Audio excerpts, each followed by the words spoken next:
Hi guys, welcome back to the channel. So आज हम review करने वाले हैं न्यू किया सेरोस फेसलिफ्ट। अब ये फेसलिफ्ट में किया ने क्या क्या चेंजेस किए हैं और जो पहले लोगों को पसंद नहीं आ रहा था क्या उस पर काम किया गया है, आज अपन इसके बारे में बात करेंगे। And today we have the HTK plus variant, जो कि मेरे हिसाब से सबसे कमाल का वेरिएंट है, तो आज अपन इसको भी चेकआउट करेंगे। So before we start, special thanks to Khadwani Kia for helping me out. आपको किया का कोई भी प्रोडक्ट देखना है, शोरूम की सारी कॉन्टैक्ट डिटेल्स आपको डिस्क्रिप्शन में मिल जाएंगी, you can contact them. Let's start with the video. Start करते हैं आज का वीडियो। सबसे पहले मैं आपको न्यू किया सेरोस का प्राइस बता देता हूं। सो ये अब स्टार्ट होती है फ्रॉम 8.4 लाख एक्स शोरूम, और आज अपने पास HTK प्लस वेरिएंट है। ये पर्टिकुलर वेरिएंट स्टार्ट होता है फ्रॉम 10.74 लाख। अब प्राइस तो ठीक है, यहाँ पे किया ने क्या क्या चेंजेस किया है उसके बारे में बात करते हैं। तो सबसे पहले अब आपको इस गाड़ी में 4 नए वेरिएंट मिलेंगे, जिसकी वजह से ज़्यादा बेटर फ्लेक्सिबिलिटी है। So you can decide the variant according to your requirements. उसके बाद 3 नए कलर्स हैं। आज अपने पास ये नया रेड कलर है, जिसमें गाड़ी बहुत सुंदर दिख रही है। और पहले भी यही दिक्कत थी कि गाड़ी का इंटीरियर तो सबको पसंद था, बट एक्सटीरियर उतना पसंद नहीं आ रहा था।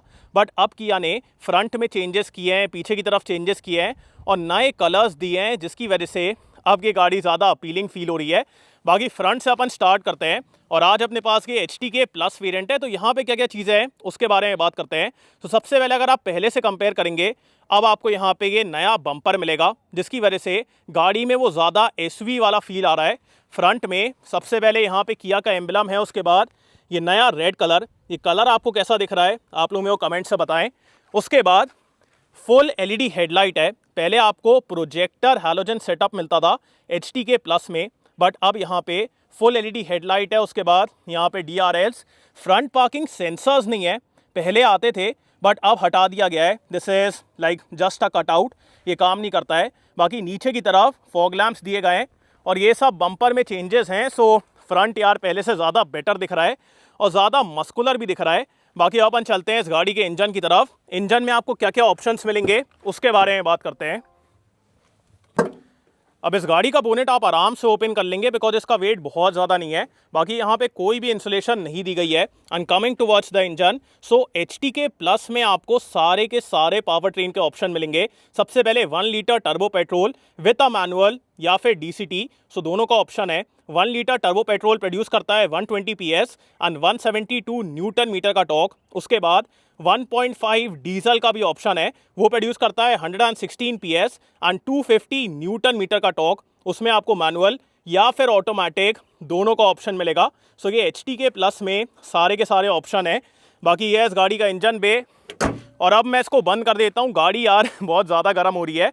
बाकी लुकिंग में आपको कैसी दिख रही है आप लोग मेरे को कमेंट से बताएं। अब अपन आते हैं इस गाड़ी के साइड प्रोफाइल की तरफ।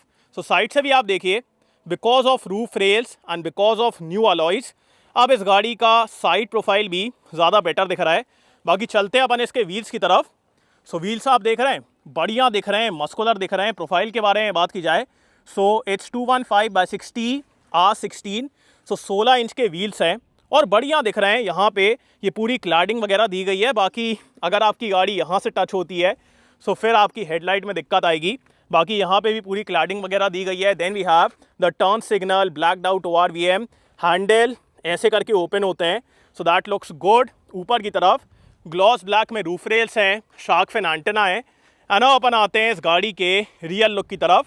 सो रियर से भी अब आपको यहाँ पे नया बम्पर मिलेगा, जिसकी वजह से अगेन वो SUV वाला फील ज़्यादा आ रहा है। सो वो एक बात है। बाकी यहाँ पे LED टेल लाइट है। उसके बाद high mount stop lamp, rear में डिफॉगर है, वाइपर वॉशर नहीं है। मेरे हिसाब से वाइपर वॉशर देना चाहिए था। बाकी rear camera with rear parking sensors और यहाँ पे TGDI का बैज। सो ये था इस गाड़ी का एक्सटीरियर। अब आपको पहले से कैसी लग रही है आप लोग मेरे को कमेंट से बताएं। और अब अपन चलते हैं इस गाड़ी के बूट स्पेस की तरफ। सो इन टर्म्स ऑफ स्पेस ये गाड़ी यार इतनी प्रैक्टिकल है, like I am telling you at this price point इससे बेटर स्पेस और इससे ज़्यादा प्रैक्टिकल गाड़ी आपको मार्केट में नहीं मिलने वाली है।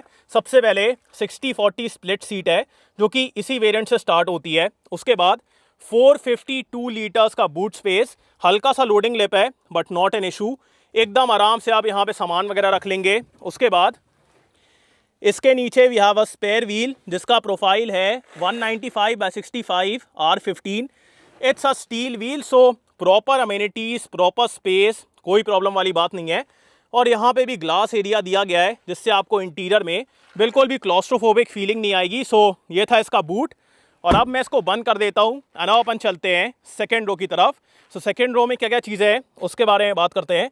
सबसे पहले ऐसे करके आपको हैंडल ओपन करना पड़ेगा, उसके बाद डोर एकदम वाइड ओपन होता है, and then we have these blinds here. So ये भी एक बढ़िया फीचर है। उसके बाद ये आपको हार्ड प्लास्टिक मिलेगा, window controls, 2 pockets are decent, single bottle आप रख लेंगे। अब आगे वाली सीट मेरे हाइट के हिसाब से एडजस्टेड है, मेरी हाइट है 6 फीट। साइड पैसेंजर्स के लिए आपको एडजस्टेबल हेडरेस्ट मिलेगा, एंड उसके बाद फ्रॉम दिस वेरिएंट आपको रिक्लाइन और स्लाइडिंग दोनों का फीचर मिलता है। So you can slide the seat, you can recline it. So वो चीज़ें बढ़िया हैं। बाकी आइसोफिक्स माउंट्स हैं, और यहाँ पे फैब्रिक अपहोल्स्ट्री और साइड में लेदरेट दी गई है। So that is the setup. बाकी अपन चलते हैं अंदर की तरफ। सो ये देखिए आप, मेरे पास यहाँ पे इतना ज़्यादा स्पेस है because scooped out seat back है, और उसके बाद काफ़ी अच्छा यहाँ पे स्पेस है। नीचे भी काफ़ी अच्छा एरिया है स्ट्रेच आउट करने के लिए। Under thigh support is also good. और सिर्फ मेरे पास इतना ही स्पेस नहीं है, अगर मेरे को सीट को आगे करना है तो मैं आगे कर सकता हूँ, और अगर मेरे को पूरा पीछे करना है तो मैं पूरा पीछे भी कर सकता हूँ। सो प्रॉपर रिक्लाइन का फीचर है। उसके बाद अगर मैं हेडरूम के बारे में बात करूँ, सो हेडरूम भी यहाँ पे अच्छा है, और अगर मेरे को सीट को रिक्लाइन करना है सो यहाँ से साइड से आई कैन रिक्लाइन इट, और फिर यार मैं यहाँ पे इतने कंफर्टेबली बैठ सकता हूँ। So this is where this variant really comes up, because यहाँ से ही आपका स्लाइडिंग और रिक्लाइन का फीचर स्टार्ट होता है, जिसकी वजह से आपको यहाँ पे बैठ के जो कंफर्ट मिलेगा इट्स ऑन अनदर लेवल। और मैं आपको बता रहा हूँ इतने प्राइस में और इतने सेगमेंट में इससे बेटर कंफर्ट आपको और किसी गाड़ी में नहीं मिलने वाला है। बाकी in terms of glass area कोई प्रॉब्लम नहीं है। इन टर्म्स ऑफ वेथ यहाँ पे आप 3 अडल्ट्स को बैठा लेंगे, यस 3 को बैठा लेंगे। तो सीट काफ़ी कंफर्टेबल है, काफ़ी अच्छा एरिया है। उसके बाद यहाँ पे आपको एक हैंडल मिलेगा, then we have these lights, then we have nothing here, adjustable seat belt देना चाहिए था। बाकी पीछे की तरफ मैगजीन होल्डर्स हैं, सेंटर में आपको एसी वेंट मिलेगा, और उसके नीचे यहाँ पे फ़ोन रखने के लिए एरिया है, 2 type C charging point, centre में एकदम हल्का सा हम्प है, बट उससे कोई दिक्कत वाली बात नहीं है। बाकी in terms of glass area कोई प्रॉब्लम वाली बात नहीं है, बिकॉज यहाँ पे भी अच्छा ग्लास एरिया है। उसके बाद पीछे की तरफ भी ग्लास एरिया है, जिससे आपको बिल्कुल भी क्लॉस्ट्रोफोबिक फीलिंग नहीं आएगी। उसके बाद सेंटर में ये आर्मरेस्ट दिया गया है with twin cup holders. So seat भी यार एकदम कंफर्टेबल है, रिक्लाइन होती है, आगे पीछे होती है। उसके बाद सेंटर में आर्मरेस्ट भी है, and this is where Syros is absolutely amazing, because ये जो कंफर्ट है ना, ये आपको और किसी गाड़ी में नहीं मिलेगा। बाकी अपन चलते हैं आगे की तरफ। सबसे पहले मैं आपको इस गाड़ी का की फॉब दिखा देता हूँ। सो यहाँ पे आपको टिपिकल किया का की फॉब मिलेगा। इसमें आपको फ्लिप की, उसके बाद lock unlock and boot release, ये सब चीज़ें हैं। अब जैसे ही आप गाड़ी को अनलॉक करेंगे आपको ऑटो फोल्डिंग ORVMs मिलते हैं। सो ऑटोमेटिकली ये ओपन होगा, और इलेक्ट्रिकली एडजस्टेबल भी है। बाकी ये पॉप आउट नहीं होता है, इसको आपको ऐसे करके ही ओपन करना पड़ेगा। बाकी स्टार्ट करते हैं इसके डोज से। सो यहाँ पे अपने पास ORVM के कंट्रोल्स हैं। उसके बाद चारों power windows, this is hard plastic, 2 pockets are good enough. Illuminated key slot नहीं है, मेरे हिसाब से इल्यूमिनेटेड देना चाहिए था। बाकी यहाँ पे traction control, headlight levelling, height adjustable driver seat है। सो ये एक बढ़िया चीज़ है। बाकी under thigh support on the front is a little less. बाकी अपन चलते हैं अंदर की तरफ। अब इस गाड़ी के अंदर बैठते ही आपको बहुत प्रीमियम फीलिंग आने वाली है, बिकॉज पहले भी लोगों को सिरोस का इंटीरियर बहुत पसंद आता था, और अभी भी बहुत प्रीमियम है। जो आपको यहाँ पे मटेरियल्स मिलते हैं, उसके बाद जो फीचर्स हैं, the interior feels very good. यहाँ पे ये टेक्सचर्ड पैनल दिया गया है। उसके बाद यहाँ पे भी ये वाइट कलर में टेक्सचर्ड पैनल है। Then we have this painted panel, और जो फिट एंड फिनिश है, जो क्वालिटी है, जो बटन्स की क्वालिटी है, the interior feels very premium. Start करते हैं इसके स्टेयरिंग से। सो यहाँ पे आपको ये 2 स्पोक स्टेयरिंग व्हील मिलेगा, अच्छा फील होता है। अब अगर आप HTK प्लस ऑप्शनल के साथ जाएंगे तो वहाँ पे आपको लेदर रैपिंग मिल जाएगी। बाकी on this variant it's normal, इसमें फ्लैट बॉटम है। उसके बाद यहाँ पे किया का emblem, then we have the multimedia controls, और यहाँ पे क्रूज कंट्रोल है। Then we have the auto headlamp, और यहाँ पे वाइपर कंट्रोल्स दिए गए हैं। स्टेयरिंग में सिर्फ टिल्ट का एडजस्टमेंट है, टेलीस्कोपिक नहीं है। मेरे हिसाब से टेलीस्कोपिक देना चाहिए था, बिकॉज गाड़ी में जितना स्पेस है उसके हिसाब से ये अगर और आ जाता तो बहुत सही रहता। बाकी इन टर्म्स ऑफ विजिबिलिटी कोई प्रॉब्लम वाली बात नहीं है, प्रॉपर विजिबिलिटी है। And coming towards the instrument cluster, so ये पूरा डिजिटल है, जैसा अपन किया की गाड़ियों में देखते हैं। यहाँ पे स्पीड, यहाँ पे टैकोमीटर, सेंटर में MID है, इसमें आपको TPMS, उसके बाद करंट ट्रिप, माइलेज, सेटिंग्स, ये सब कुछ देखने को मिलेगा and it's very easy to use. So बहुत अच्छा सिस्टम है और ये पूरा सिंगल पैनल की तरह फील होता है। And coming towards the infotainment system, so ये 10.25 इंचेस का है। ऑन द हायर वेरिएंट आपको 12.3 इंच का मिलेगा, बट यहाँ पे 10.25 इंच का है। इसमें आपको wireless Android auto and Apple CarPlay मिलेगा। और जिस तरीके से यार इसका टच रिस्पॉन्स है, जो क्लैरिटी है, क्वालिटी है, I feel it's very good. बहुत ही अच्छा सिस्टम है। और अभी ये फोकस क्यों नहीं ले रहा है? Yes, so it's very good, use करने में कोई प्रॉब्लम नहीं है और बढ़िया स्लिक है, आराम से आप इसको यूज़ करिए। Also if I show you the reverse camera, camera भी यार बहुत अच्छा है। यहाँ पे आपको अडेप्टिव गाइडलाइंस मिलती हैं, रियर में सेंसर्स हैं। So very good. इन सब चीज़ों के मामले में किया की गाड़ियों के साथ दिक्कत नहीं है।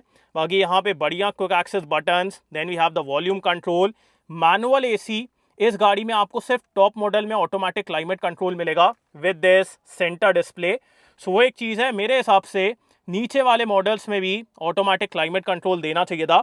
बाकी यहाँ पे टाइप सी 12 वोल्ट, यहाँ पे थोड़ा सा एरिया है, this is for the parking sensors, camera, gear lever जो कि प्रीमियम फील होता है। उसके बाद यहाँ पे 2 cup holders and a phone holder. Centre में ये आर्मरेस्ट दिया गया है विद द सॉफ्ट टच और इसके अंदर थोड़ा सा एरिया है, बहुत ज़्यादा नहीं है। बाकी in terms of glove box के अंदर भी डिसेंट एरिया है। मैनुअली डिमिंग IRVM है, मेरे हिसाब से at least on the mid variant auto dimming देना चाहिए था। बाकी यहाँ पे ये बड़ा सा visor with a ticket holder, then we have the sunglass holder और यहाँ पे ये लाइट भी दी गई है। उसके बाद यहाँ पे एक मिरर है एंड कमिंग टुवर्ड्स इंडियंस का favourite feature, the full panoramic sunroof. So यहाँ पे आपको ये इतनी बड़ी सनरूफ मिलती है। एक तो आप इसका ग्लास एरिया देखिए, वहाँ तक है। उसके बाद द ओपनिंग एरिया है सो डैम गुड। सो इसकी वजह से एकदम ऐसा लगता है कि ये गाड़ी खुल गई है। The panoramic sunroof is very good. बाकी अब मैं इसको बंद कर देता हूँ एंड अब अपन आते हैं इस गाड़ी के सेफ्टी फीचर्स की तरफ। सो यहाँ पे आपको लगभग सारे फीचर्स स्टैंडर्ड मिलते हैं। 6 airbags, ABS, EBD, traction control, vehicle stability control, hill start assist, ये सब कुछ स्टैंडर्ड है। तो सेफ्टी के मामले में दिक्कत नहीं है। बाकी अब बात करते हैं कि आपको न्यू किया सेरोस लेना चाहिए कि नहीं। गाइस मेरे हिसाब से अगर आप 10 से 15 लाख के ब्रैकेट में एक प्रैक्टिकल गाड़ी लेने का प्लान कर रहे हैं, एक ऐसी गाड़ी जिसमें आपको एक अच्छा इंजन मिले, इंटीरियर में बेहतरीन स्पेस मिले और बहुत अच्छे फीचर्स मिले, फिर मैं कहूँगा किया सेरोस से बेटर ऑप्शन आपको मार्केट में नहीं मिलने वाला है। बिकॉज यहाँ पे जो स्पेस है, the biggest thing is the space because of the tall body design. जिस तरीके से आपको सेकेंड रो में स्पेस मिलता है, उसके बाद रिक्लाइन का फीचर, स्लाइडिंग का feature, the vehicle is very comfortable. ये चीज़ें आपको दूसरी गाड़ियों में नहीं मिलेगी और मेरे हिसाब से the biggest feature is space. अगर आपकी गाड़ी में स्पेस नहीं है, फिर कुछ भी लगा हो आपको कंफर्टेबल फील नहीं होने वाला है। और अगर आपकी गाड़ी में स्पेस है, फिर अगर सिर्फ AC भी चलेगा तो भी आप एकदम कंफर्टेबल हो जाएंगे। सो इस गाड़ी में आपको स्पेस मिलता है। उसके बाद डीजल इंजन भी है, ऑटोमेटिक भी है, मैनुअल भी है, मल्टीपल ऑप्शंस हैं, मल्टीपल वेरिएंट्स हैं।